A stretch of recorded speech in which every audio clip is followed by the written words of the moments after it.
Atlas Amara, Bank Popular, as the Analytics and Project Coordinator. The work I've been doing has been kind of shallow, so out of the training given by Predictive Analytics has been too good, and at least I can be able to predict situations that may come out of the data that I've been using in my company. So for instance, see if I'm to predict and see who are likely to leave which age segment and try to mitigate it before it happens. So to me, Predictive Analytics, it's going to simplify my work, it's going to make my work easier, and also to make good judgment decisions for the company. This is the second time I was taking this course. Same course? Yes, but this time I specifically wanted to take this course because Tim was delivering it. Okay? Tim is a thought leader in data science, and that is what I needed, or who I needed to take me through the course. So I had done it before. I got very, very interested, but there were some areas that were not clear. And those are the areas I came to get clarity of. It's been very wonderful. I have learned a lot, and most importantly is I've realized this data analysis is not just limited to HR or the disciplines at work, HR, finance, procurement, whatever.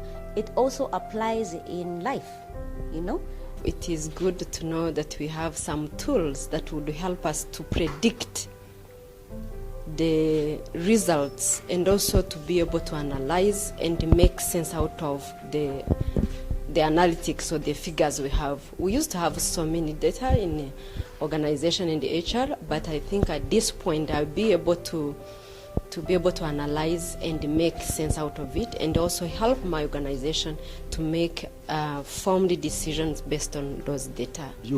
I work with Uganda Police Force, a company or an institution that handles big data.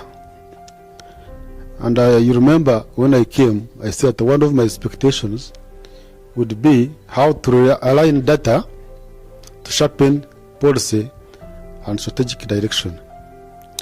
And with this knowledge I've acquired here, I hope I'm a guru in HR, metrics, and analytics.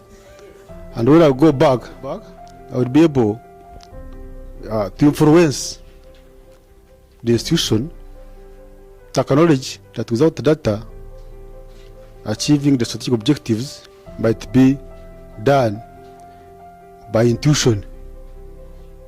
When I started off with this course, my expectation was to know what HR metrics and analytics is about. And I can attest to the fact that I think I now have achieved my expectation. HR metrics and analytics has taught me how data can be synthesized, how it can be organized and put in a more presentable format in which decision making can be aided. Yeah. I am pleased to say that I have an insight into data analytics, an introduction, and it's one less fancy word than it was before. And it's good to not just be able to read things in articles and think they're westernized, but to see how they can actually be applied in a context as developing countries with budding HR industries, and to see how we can use them to better our profession and become valuable at the table. So what I have learned is that I need to go further into analytics, simple analytics, to be able to present this information in a way, one, that management can better understand. Also, I think it's not just about understanding. Presentation also helps with interest. Sometimes when you present figures and Excels, someone is bored and they're like, now what is this? What's this saying? Like it just looks like information to them without any, further understanding. So I've learned to go beyond, like he'd mentioned, the use of graphs to be able to present this data. That way people are more interested in actually looking at it or trying to understand it, and it simplifies, the understanding. when I first heard about this course, I wasn't sure if I was the right audience for it, truth be told. But on getting here day one and all, it was good to decipher what data analytics and metrics is all about.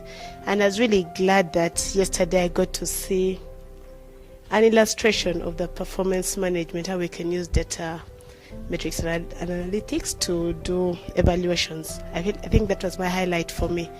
But overall, I go back a better person than I did come.